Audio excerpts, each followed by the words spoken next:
TMT association of Telangana Allahabad बिलखुसूस minorities के area में जो है परसेंटेज बहुत ही गिरा हुआ था। तो बाद में इनिशिएशन लेने के बाद साहब को मैं पर्सनली मैं साहब के साथ दो तीन दिन जो है मुसलसल सुबह से शाम तक था। साहब फोन करके 7 दिन थोड़ा चलिए बोल बोले बोतल इतना जो है टफ एरिया था और अपने भी एरिया था, वहाँ पे लोग जो है तलवार ले लेके टाइम के ऐसा नहीं वैसा नहीं हुए बोले। बाद में साहब जो है नहीं थोड़ा चली गए बोले तो हम लोग जाके कोशिश करें, अल्लाह की मदद थी और अल्हम्दुलिल्लाह तो जो नेगेटिव था लोगों के अंदर नेगेटिविटी खत्म हो गई। स्कूल्स में भी जाने का इत्तेफाक हुआ और सबसे ज़्यादा रोल अहम रोल जो हो सकते हैं हमारे मीडिया के लोग जितने थे उर्दू मीडिया के लोग इन लोगों का जो बहुत ज़्यादा जनरेशन काम हुआ। निज़ामाबाद में भी वो लोग मदद करें। उसके बाद बिलखुसूस हमारे नईम खबर साहब जब हम लोग बोधन में गए थे तो वहाँ पे भी जो है वहाँ के मीडिया वालों को भी जो है देखने का इत्तेफाक हुआ। तो वहाँ पे जो है अपने प्रवास चैनल के ये दो चैनल वाले जो है आके ठहरे, सब कलेक्टर साहब ने अपना बाइट देने के लिए आगे पीछे हुए। बाद में जो है उनसे भी बाइट देने लगे, बाद में MLA साहब से भी बाइट देने लगे। उसके बाद जो ग्राम गिरा हुआ था बदन का वहाँ पे भी जो है ना नेगेटिविटी जो है कुछ जो है लोगों के अंदर वो थे। तो मेरी भी जो है 3.5 मिनट की बाइक थी जिसमें साहब माई और सब कलेक्टर में डाला। जब कभी भी साहब को अपनी ज़रूरत पड़ी तो हमारा मीडिया भी और हमारे जो है प्रैक्टिकल भी सब साहब आपके साथ हैं। तो हम साहब इतनी कोशिश करें तो उसको साहब को जो है ना धैर्य होगा अपन आज ऑर्गेनाइज करें। आप सब आए अपना कीमती वक्त लिए। साहब 10 बजे बोल रहे थे तो 10 से 11 जो टाइम बोले वो टाइम पर साहब आए। तो आने में जो है बीच में साहब दूसरे काम में चले गए थे, उसकी वजह से थोड़ा टाइम हो गया इंशाल्लाह। उसके बाद जब पुलिस लाइन में गए वहाँ पे भी 100% एफर्ट। मालापल्ली पीला स्कूल के अंदर भी गए तो 100% एफर्ट लगा था अफसर अली। बाद में कैसी कोशिश की जाके स्कूल्स में भी जो है पूरे कन्विंस करने का कुछ पेरेंट्स कन्विंस नहीं हुए, कुछ भी नहीं हुए। तो पूरी एफर्ट लगाने के बाद में इतने मायूस हो गए, मायूस होकर बाद में रो पड़े। क्या जरूरत है भाई, तनख्वाह नहीं आती, मगर अंदर से जो इन्वॉल्वमेंट जो डेडिकेशन होता था अल्हम्दुलिल्लाह वो जो है ना वाकई अल्लाह उसको कबूल करे। तो वो मैं तो पर्सनली भी देखा और साहब भी बोले थे अपने वो चीज़ जो है मंदिर यहाँ पे लाना नहीं चाह रहा था। साहब बोले तो ऐसे अगर से अपने पास रह गए बेलोज करने वाले तो वहाँ पे मिलत का बहुत फायदा होता। मैं जब बोधन में काम कर रहा था तो हमारे जो है मेरे जहन से निकल गई बात। तो एहसान साहब और हमारे जो है वहाँ पे विद्या मैडम उन लोगों की उनकी भी टीम थी। तो स्कूलों में जाने के बाद बहुत टीम थी तो वहाँ पे जाके हम लोग काम करें। तो सब लोग जैसा साहब बोले कोई काम किसी एक अकेले से नहीं होता, एक पूरी टीम एफर्ट्स रहता। मगर लीडर का एक अच्छी लीडरशिप की क्वालिटी क्या रहती है वो तो कभी भी जो है ना कुछ भी फेलियर हो तो अपने ऊपर डाल देते, सक्सेस जो है पूरी टीम को देते। वो हमारे डॉक्टर जो है वेंकट साहब मैं नहीं करा सब करे बोल के सुबह में 10 बजे फ़ोन करते थे चलो बोल के। अच्छा हमारे नहीं कमर साहब इतनी ड्यूटी वक्त था उसके बाद भी थे। उसके बाद दूसरी चीज़ वाकई आपकी जो है ना वाकई कितनी तारीफ करे तो कम है, क्योंकि उस दिन आप जब मीडिया का बोले ठीक है हम तो जाते जाते खाली में फ़ोन करना वहाँ पे आना, उसके बाद जो है ना कलेक्टर मैडम का बाइट लेना, फिर बाद में MLA साहब का भी जो है हमारे पैसे देने में लगी एक बार, उसके बाद करें वाकई पूरा जीरो पे जाकर लेवल पूरा तेलंगाना में निज़ामाबाद प्राइवेट प्लेस पे आया। इसकी तरफ से सर को अवार्ड भी मिला है। 99.64% कवरेज हुआ है हमारा। मई में हम लोगों को फर्स्ट टाइम ट्रेनिंग हुई थी इस प्रोग्राम के लिए। जब जैसा ट्रेनिंग हुई सर का वही था इंटेंशन के माइनॉरिटी एरिया में टोटली फ्लॉप होता है ये प्रोग्राम, ऐसा भी आपके प्रोग्राम सुनते नहीं, कॉन्सेंट्रेट करो वहीं पे बोलते। तो एक स्कूल को 6-6, 7-7 बार विजिट मैं पर्सनली करा, हमारा स्टाफ तो दूर की बात। ऐसी मेंटालिटी जैसा कि बच्चे नहीं होते बोल के जो कंसेप्शन था मिसकंसेप्शन उसको दूर करने के लिए मेरे अलावा सर का, हमारे हेल्थ स्टाफ का, हमारे पूरे डिपार्टमेंट का बहुत बड़ा ताउन रहा। गवर्नमेंट के इतने बड़े प्रोग्राम को सपोर्ट करने के लिए इंटरनेशनल ऑब्जर्वर्स आए थे अमेरिका से, डॉक्टर एलन लोग यहाँ से सपोर्ट करने के लिए। मैडम यूनिसेफ के ऑब्जर्वर मैडम थे सरोज राणा मैडम, वो भी जहाँ उनको बहुत साफ हिंदी आती बोल के उनको भी हमारी प्लेस में डेप्यूट करे थे। आप लोग देखे थे कि मैडम का भी बहुत बड़ा योगदान है उसमें। तो जैसा कि आप सबके एफर्ट्स हमारे एफर्ट्स बन रहे, इसमें इससे पहले 2 दिन पहले कलेक्टर मीटिंग हुई थी कि MR वैक्सीनेशन तो अब हिस्ट्री बोले जैसा है हो गया। TB का जो है आप लोग थोड़ा उसमें सपोर्ट कीजिए। नेशनल टारगेट ऐसा है 1 लाख में 217 केसेस हुए थे TB के। अभी हमारे पास डिटेक्टेड हुए हमारे एरिया में पर्सनली मैं बोल रहा हूँ 50,000 पॉपुलेशन को 108 है ना 51 डिटेक्ट हुए। इसका मतलब ये नहीं है कि बाकी ये लोग TB से सफ़र नहीं हो रहे, लेकिन क्या है गवर्नमेंट सेटअप में आए तो बदनाम होते, दवाएँ लेने से देखिए लोग उनको TB है बोल के बात फैला देते बोल के प्राइवेट में जाते। वैसे में आप लोगों के पास भी कोई आ रहे केसेस तो हमारे पास नोटिफाई करो। और कैसा है जो भी प्राइवेट में केसेस ट्रीटमेंट लेते TB का उसमें रिकरेंस रेट बाद में ट्रीटमेंट फेलियर बहुत होता। एक बार ट्रीटमेंट पूरा होने के बाद फिर से उनको TB के अटैक होते पेशेंट ट्रीटमेंट होने के बाद क्योर भी हो गया समझो, तो 2 साल तक उनको फॉलो अप करते और डॉट प्रोवाइडर बोल के रहता, वही गोली निकालते, वही गोली खिलाते। इससे क्या है, पेशेंट मिस करने के चांसेस नहीं रहते। आप लोगों के पास 2 वीक से ज़्यादा कॉफ, फीवर, वेट लॉस वाले कोई पेशेंट्स है, सिम्टोमेटिक कोई केसेस है, तो डीएमसी मालापल्ली में डेसिग्नेटेड माइक्रोस्कोपिक सेंटर, वहाँ पे रिफ़र कीजिए। वहाँ नहीं तो गवर्नमेंट हॉस्पिटल में रिफ़र कीजिए, नहीं तो पर्सनली हमारे पास भेजिए, हम लोग कराते हैं। थोड़ा इसके लिए अभी टीबी 2025 तक इंडिया से निकाल देंगे बोल के, 2035 तक वर्ल्ड से निकाल देंगे उनके टारगेट सेट करे। सो है, इसमें थोड़ा आप लोगों का सपोर्ट चाहिए।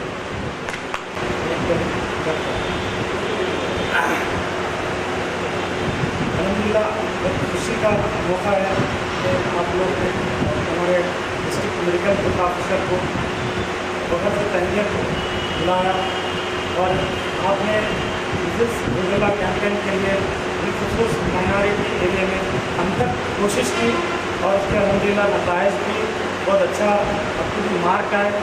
और साथ ही साथ हमारे साथ का ओनली निज़ामाबादी एरिया टफ नहीं जा रहा था, नहीं पता दूसरे एरिया के उनके लिए बहुत टफ थे। तो भोजन और लास्ट 2 डेज में भोजन में साथ को बैठ के साथ का नेचर को देख के मैं परेशान हो गया कि सर एक स्टूडेंट्स को बुला के एमआर लिए नहीं लिए, तो वहाँ पर पूछ रहे थे। अगर नहीं लेने के बाद पर्सनली साथ कॉल कर रहे थे, जैसे विस्टम स्कूल है, निज़ामिया स्कूल है, क्रिसेंट स्कूल है, क्योंकि मैं तो रहना वहाँ पर 20 से 25 दिन साथ के साथ काम करा। और वहाँ पर एक सबसे बड़ा रोमांच क्या था हम लोग को, ये क्या है, स्टेराइल यानी कि बच्चे नहीं होने का ये मामला है कि एक प्रोपेगेंडा को है ना ज़्यादा से ज़्यादा कर दिए थे।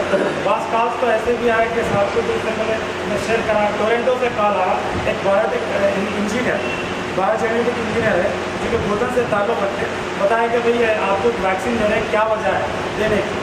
तो हमने बताया कि ये जैसे कि ऑलरेडी 2 दफ़ा बच्चों को अपने पैदाइश के बाद दे दिया जाता है, ये तीसरा डोज है।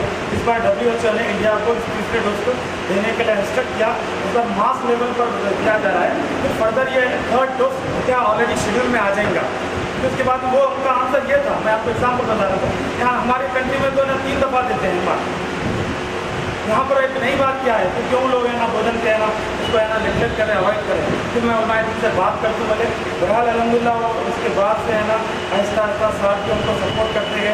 बात जगह गौशाला के एरिया में तो है ना लोग गड्डी लेकर मारने आए सब करें, बहरहाल हम क्या करें, किसी को हाथ लगा के समझाए।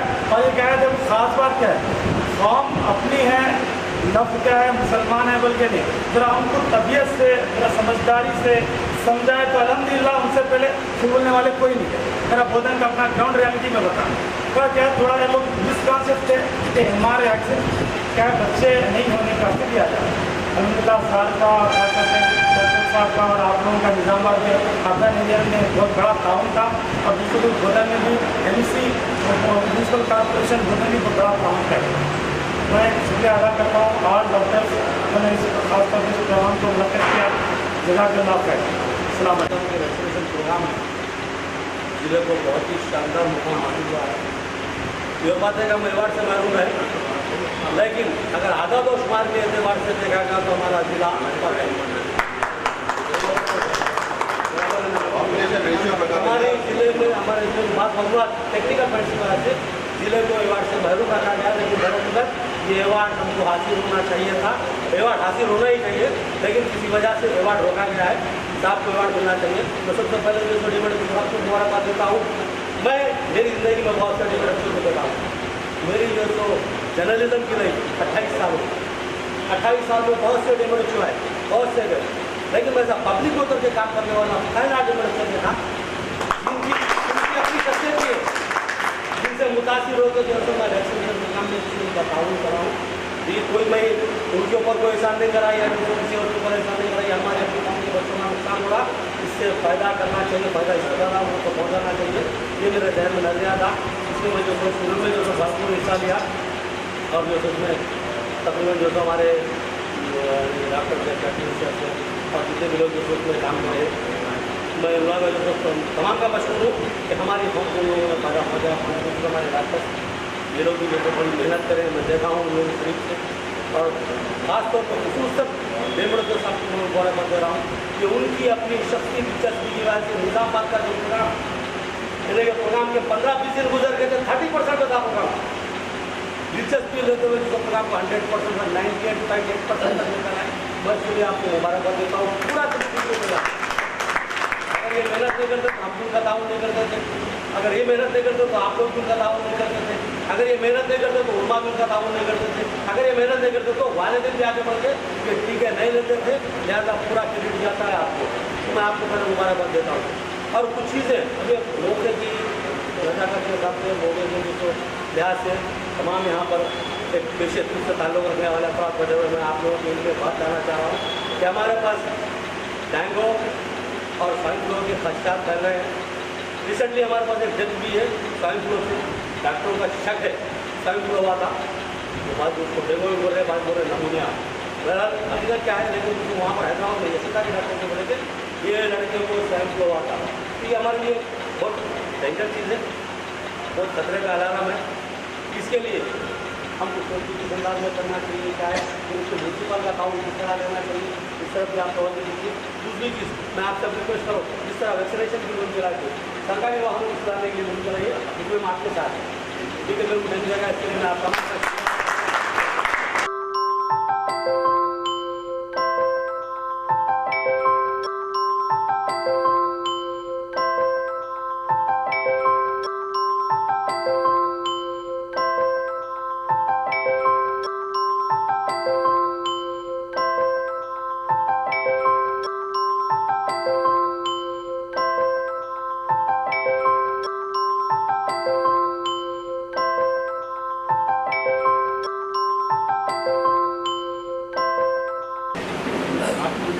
मोहतरम नाज़रीन, हमारे साथ निज़ामाबाद DMHO जनाब डॉक्टर वेंकट साहब मौजूद हैं। हाल ही में उन्होंने खसरा और रुबेला के ताल्लुक़ से कामयाब मुहिम चलाई है और निज़ामाबाद ज़िले के लिए एक शानदार रिज़ल्ट लाया है। और इस मुहिम के दौरान जैसे कि आप लोगों को इल्म है कि मुस्लिम तबका खौफ व खदशात का शिकार था और ये टीका लेने में खौफ महसूस कर रहा था, लेकिन DMHO साहब ने अपने तिब्बी शोबे के साथ मुकम्मल जद्दोजहद करते हुए इसका शानदार रिज़ल्ट आया है। इसके लिए हम इनको मुबारकबाद देते हैं। और अब एक दो चार हसास इशूज़ हैं, हसास मामला थे, इस ताल्लुक़ से इनसे गुफ्तगू करना हमने ज़रूरी समझा। जैसा कि अभी हाल ही में कुछ डेंगू के जो सो मसाइल हमारे सामने उभर कर आए हैं, कुछ लोग डेंगू का शिकार हुए हैं और एक नौजवान की मौत के बाद उस पर स्वाइन फ्लू का खदशा किया गया है, खदशे का इज़हार किया गया है। इस ताल्लुक़ से हम DMHO साहब से बात करेंगे। और इसके अलावा सरकारी दवाखाना निज़ामाबाद में भी बहुत सी चीज़ें, बहुत सी सहूलतें मौजूद है, लेकिन अमले की कमी की वजह से वहाँ मरीज़ मसाइल का शिकार हो रहे हैं। इस ताल्लुक़ से हम उनसे गुफ्तगू करेंगे।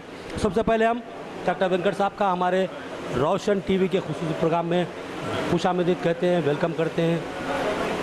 Thank you. सबसे पहले हम आपको आपके प्रोग्राम की कामयाबी पर मुबारकबाद देते हैं। इस कामयाबी में आपके जो तिब्बी शोबे में जो ताउन मिला है और दूसरों दीगर तबका का जो ताउन मिला है, इस ताल्लुक़ से आप क्या कहना चाहेंगे? मैं पहले निज़ामाबाद के पूरे वालिदों को शुक्रिया गुजार कर रहा हूँ, क्योंकि वो आए, टीका उनके बच्चों को दिलाए। उसके वास्ते मैं समझ रहा हूँ आज निज़ामाबाद में MR टीका ने सक्सेस हुआ। इसके वास्ते मैं पूरे वालिदों को शुक्रगुजार करता हूँ। बाद में मेरे दोस्ता हैं और इंस्पेक्टर मुफ्ती हैं, मौलाना हैं, वो सब पूरे भी आए, कारपोरेटर्स भी आए, RMPs PMPs भी आए और IMA के डॉक्टर्स पीडियाट्रिशियंस भी आए और हमारा गवर्नमेंट के पूरे हेल्थ डिपार्टमेंट आया और एजुकेशन डिपार्टमेंट, ICDS डिपार्टमेंट, ऐसे पूरे लोग आए और उसमें से यूनिसेफ के WHO के टीम्स भी आए। सारे सब लोग मिला के हम एक टीम जैसा काम करें। वो टीम ने आज तेलंगाना स्टेट शो में निज़ामाबाद ज़िले को नंबर 1 पोजीशन पे ला सकते हैं। आज अगर कोई तो बच्चे कुछ लोग गए बोले तो मैं बोल सकता हूँ 100 और 200 बच्चे, उसके सिवा पूरे लोगों को MR टीका मिला है। सर खैर आपका ये प्रोग्राम तो बहुत शानदार कामयाब हो गया। अब ये मामला ख़त्म हो गया, अब बहुत से मसाइल आपके सामने मौजूद हैं। जैसा कि मिसाल के तौर पे हाल ही में जो सो 2-4 डेंगू के शिकायतें सामने आई हैं और एक नौजवान के ताल्लुक़ से जो यशोदा में लियाते जो सो ख़त्म हो गया, उसके ताल्लुक़ से बताया कि वो स्वाइन फ्लू का शिकार था। तो इस ताल्लुक से अगर ये मुहिम चलती है तो इसके सद्भाव के लिए, इसको ख़त्म करने के लिए फिर आप क्या इक़दाम करेंगे? या स्वाइन फ्लू तो अभी ये टाइम है उसका, स्वाइन फ्लू का। तो स्वाइन फ्लू का पूरा वैक्सीन आता है, मगर वैक्सीन किसी को दे सकते हैं जो कम आता है वैक्सीन, खाली जो हॉस्पिटल में काम कर रहे हैं उन लोगों को दे सकते हैं, पूरे पब्लिक को नहीं दे सकते। मगर स्वाइन फ्लू से हम बच सकते हैं बोले तो अगर कोई ऐसा सर्दी जुकाम का आया, उसको आने के बाद बच्चे को हम घर पे रख लेना चाहिए। अगर घर पे रख के उसको क्वारंटाइन बोलते हैं, हमारे मेडिकल टर्म में क्वारंटाइन बोलते हैं, उसको अलग से रखते, उसको अलग कर रख के उसको रेस्ट देना चाहिए, अच्छा दवा देना चाहिए। रेस्ट देने के बाद वो कम हो जाता, कम होने के बाद खाली स्कूल को ऐसा जाना कि बाहर आना ऐसा करना चाहिए। हम इसके वास्ते ऐसी एक्टिविटीज़ ज़्यादा करना चाहिए। क्या है स्वाइन फ्लू, क्या है उसके बीमारी आने से क्या क्या सिम्टम्स क्या रहते हैं, उसको कैसा प्रोटेक्ट करना चाहिए बोल के हम ज़्यादा ऐसी एक्टिविटीज़ लोगों में लेके जाना चाहिए। मगर आज स्वाइन फ्लू से बोले तो हमको एक डेथ हुआ बोल के हमको भी मैसेज आया, उसको हम क्या कर रहे हैं उसके हिसाब से हम उसके आजू बाजू के घर में पूरे लोगों को टैमी फ्लू के टैबलेट्स रहते हैं, उन लोगों को टैमी फ्लू के टैबलेट्स दिए, और उन लोगों को कैसा बीमारी रहता बोल के बोले। ऐसा एक्टिविटीज़ है, मगर निज़ामाबाद ज़िले में कहाँ का ज़्यादा से ज़्यादा ऐसी एक्टिविटीज़ ज़्यादा करना चाहिए, क्योंकि ये ऐसी एक्टिविटीज़ ज़्यादा करने से ही हम उसको बचा सकते। नहीं तो ये स्वाइन फ्लू कैसा रहता, उसके निमोनिया आता और उससे अलग से मर जाने के चांसेस रहते हैं। इसके वास्ते ऐसी एक्टिविटीज़ हमारे हेल्थ डिपार्टमेंट की तरफ से ज़्यादा लेना चाहिए। ठीक है सर, आपने एहतियाती तदाबीर भी बता दी और जो सो इलाज का तरीक़ा भी बताया मुख्तसर सा। अब और एक बहुत बड़ा मसला है ज़िले में, थैलेसीमिया, और ज़िले में थैलेसीमिया के बहुत से पेशेंट्स हैं और उनको इलाज के लिए हैदराबाद जाना पड़ता है। इसमें खून तब्दील करने का मामला रहता। खून तब्दील करने के लिए मैंने सुना कि उनके वालिदैन को जो है सो माहाना 6-7 हज़ार रुपये खर्चा आ रहा, और बाज़ गरीब वालिदैन हैं जिनके जो सो यानी कि माहाना कमाई 6-7 हज़ार रुपये है, तो अब 5 हज़ार रुपये कमा रहा कोई, तो ये लोग जो सो 6-7 हज़ार रुपये खर्च नहीं कर सकते जाके वहाँ पर। तो उनके लिए जो सो इससे पहले भी जो सो मुतालबा हुआ था कि यहाँ पर निज़ामाबाद में एक थैलेसीमिया सेंटर जो सो कायम किया जाए। तो इस सालों से मुझे इत्तला मिली है कि आप इस सालों से कोशिश कर रहे हैं, तो अगर ये कोशिश कर रहे हैं तो वो कोशिश कहाँ तक पहुँची, ये सेंटर कब तक कायम होगा? या अभी थैलेसीमिया में हम शुक्रगुजार करना चाहिए कलेक्टर, पहले का निज़ामाबाद की ज़िले की पूर्व कलेक्टर योगिता राणा का, उसको अवार्ड मिला था दिल्ली में। उसके अवार्ड के जो 10 लाख मिले थे उसमें से 5 लाख उसने थैलेसीमिया के वास्ते निकाली थी। निकाल के रेड क्रॉस, हमारे जो निज़ामाबाद के रेड क्रॉस है उधर उनके वास्ते वो 5 लाख रुपए दिए थे। उसके वास्ते जो भी खरीद रहे हैं उसके वास्ते ऑलरेडी इंडियन किसको करे बोले तो उधर ESMS IDC को करे थे, ESMS IDC थे, रेड क्रॉस को पूरा आ जा रहा है। रेड क्रॉस को आ जाने के बाद ऑलरेडी उसको ट्रीटमेंट इधर ही शुरू हो जाएगा। इसके वास्ते थैलेसीमिया का वास्ते जो हमारे कलेक्टर साहिबा थी योगिता राणा जी, उसको हम बहुत बहुत शुक्रगुजार करना चाहिए, क्योंकि जो हमको मुश्किल था मगर वो ईजी से हल कर दी। ये अभी सेंटर भी शुरू हो जाएगा। मोहतरम नाजरीन, यहाँ पर एक बात की वजाहत करना मैं ज़रूरी समझता हूँ कि थैलेसीमिया के ताल्लुक़ से हमने एक अपने चैनल के ज़रिए बहुत शानदार मुहिम चलाई थी, और उसके बाद हमारी मोहतरमा साबिक़ा कलेक्टर साहिबा योगिता राणा साहिबा ने 5 लाख रुपए इस सेंटर के लिए मुख्तस किए हैं। और यह सेंटर जैसे कि अभी DMO साहब बता रहे हैं कि बहुत जल्दी शुरू होगा, लेकिन यहाँ पर सर मैं एक बात फिर एक सवाल उठता है कि ये जो सेंटर है, सेंटर चलाने के लिए इंतहाई तरबियत याफ्ता अमला होना पड़ता, ट्रेंड अमला होना पड़ता। तो आप यहाँ के जो अगर स्टाफ को रखना चाह रहे हैं तो उनको ट्रेनिंग दिलाएंगे आप, उनके लिए ट्रेनिंग का अहतमाम करेंगे? या ज़रूर रेड क्रॉस में होता, क्योंकि रेड क्रॉस में अभी ब्लड बैंक, अच्छा ब्लड बैंक है, उसको जो चीज़ें चाहिए वो सब पूरा आ रहा है। इसके वास्ते ट्रेनिंग भी देंगे, हर एक को रेडी भी रखेंगे और चलाएंगे भी, ज़रूर हो जाएगा। बहुत शानदार खुशखबरी है निज़ामाबाद की आवाम के लिए कि थैलेसीमिया सेंटर यहाँ पर कायम हो रहा है।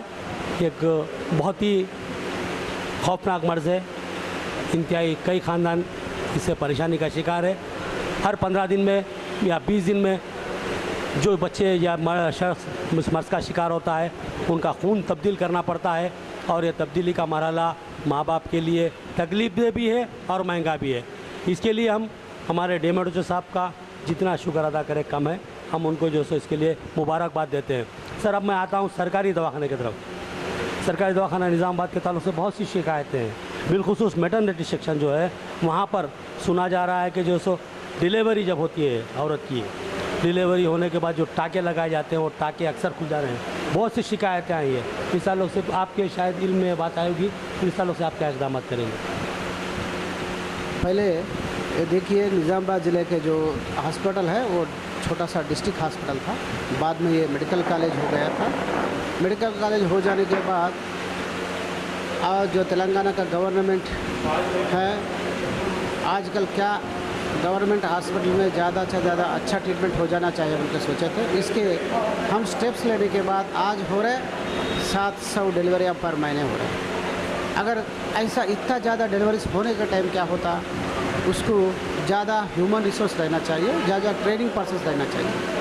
मगर थोड़ा ट्रेनिंग पर्सन्स के, नर्सेस के कमी के वजह से ये सब हो रहा है बोल के हम सोच रहे। हम डिस्कशन भी करें इसके पहले, आप जो वादा इसके पहले भी आप कहे थे, इसके वास्ते हम भी डिस्कशन करें। करने के बाद हम क्या सोच रहे हैं, अभी उधर 700 लोग डिलीवरी आ रहे बोले तो दूसरे जगह अगर सेंटर खोले तो उसको क्वालिटी सर्विसेज मिलना चाहिए। अगर क्वालिटी सर्विसेज मिलेंगे तो ये टाँके खोलने का तकलीफ नहीं रहेगा, क्योंकि स्टेरिलाइजेशन अच्छा होना चाहिए। इसके वास्ते हम अगर निज़ामाबाद ज़िले में और कुछ 2 सेंटर अगर खोले तो अच्छा ही, उनको ज़्यादा लोग उधर जाना कम हो जाता और क्वालिटी सर्विसेज उधर मिलना शुरू होता। अगर क्वालिटी सर्विसेज मिले तो जो आप बोल रहे हैं ये तकलीफ़ नहीं रहते। इसके वास्ते हम दूसरे जगह भी 2 सेंटर्स खोलने के वास्ते देख रहे हैं। इंशाअल्लाह अभी अगर ये 1-2-3 महीने में ये हो जाएंगे बोल कर मैं सोच रहा हूँ। मोहतरम नाज़रीन, DMHO साहब ने बताया कि 700 से ज़्यादा यहाँ पर डिलीवरियाँ हो रही हैं और अमला कम है और उसमें भी बहुत सारे अनट्रेंड है और ट्रेन अमले को अपॉइंट करने के लिए कोशिश की जा रही है और जल्दी मसला हो। दूसरी बात उन्होंने ये बताई कि बहुत जल्दी 2 सेंटर्स कायम किए जाएंगे जहाँ पर इनको जो सो तादाद को तकसीम किया जाएगा और सहूलतें फराहम की जाएगी। हमारे DMHO साहब, और एक मसला ये है कि उस दवाखाने में सफाई का नज़्म नहीं है। मैंने खुद तो वहाँ जाके देखा है कि बाथरूम्स गंदे हैं, वार्डों में भी जो सो थोड़ा लापरवाही कर रहे हैं स्टाफ।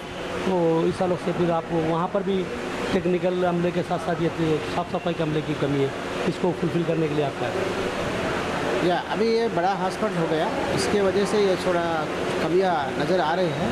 इसके वास्ते गवर्नमेंट में स्टेप्स ले रहे हैं। अभी शायद 15-20 दिन में और नहीं तो 1 महीने में इसका नया हाल निकाला जा रहा है। तो जल्दी से जल्दी ही इसको ये हो जाता हाल, क्योंकि अभी वो टेंडर्स के ज़रिए है होगा मेरे ख्याल से। तो मैं पूछे तो टेंडर्स ऐसा है, इस बाद में नया टीम आ जाएगा, नया तरीके से वो करेंगे।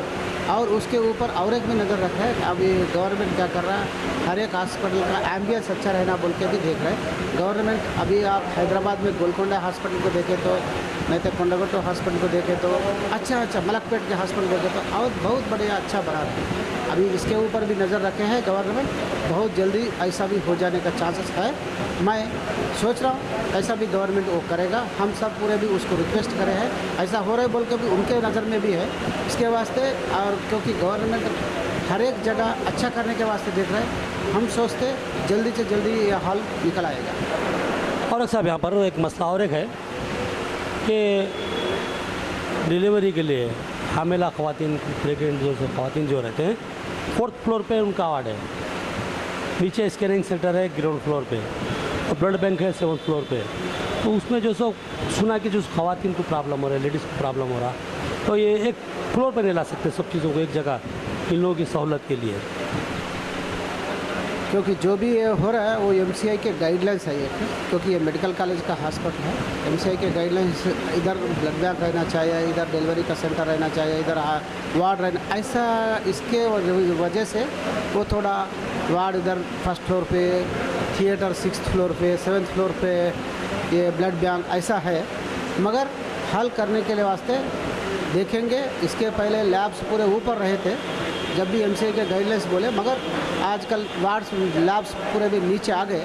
हम देखेंगे वो सब पूरे एक ही इसमें लाने के वास्ते। मगर क्या होता, थिएटर को उधर नहीं ला सकते क्योंकि थिएटर ऑलरेडी थिएटर बोले तो थिएटर जो स्टेरल रहता उसको कैसा भी 6 फ्लोर पे ही रहता, बाद में इधर आने का देख रहे हैं। और एक ग्राउंड फ्लोर पे इमरजेंसी थिएटर भी है, उसको खोलने के वास्ते देख रहे हैं। एक्चुअली वो पूरा हो गया, उसको टेस्टिंग के वास्ते भी भेजे, अगर वो टेस्टिंग आने के बाद उसको भी हम कर सकते हैं क्योंकि आप देख सकते हैं EMI बोल के वो भी नीचे हो गया। हम देखेंगे और कोशिश करेंगे जरूर और सोचेंगे भी, मैं सोचता हूँ हो जाएगा वो। बहुत बहुत शुक्रिया। ये थे हमारे डेमडोचो साहब जो तफसीलात बता रहे थे बिल्कुल सरकारी दवाखाने के ताल्लुक से, जिसके ताल्लुक से आवाम के अंदर तशवीश पाई जाती है कि दवाखाने में हमें बहुत सी चीज़ें मौजूद है लेकिन सहूलत नहीं है, अमले की कमी है, अमले की तरफ से परेशानी हो रही। हमारे डॉक्टर डेमडोचो साहब ने बताया कि बहुत जल्दी इन मसाइल की यकसुई कर ली जाएगी और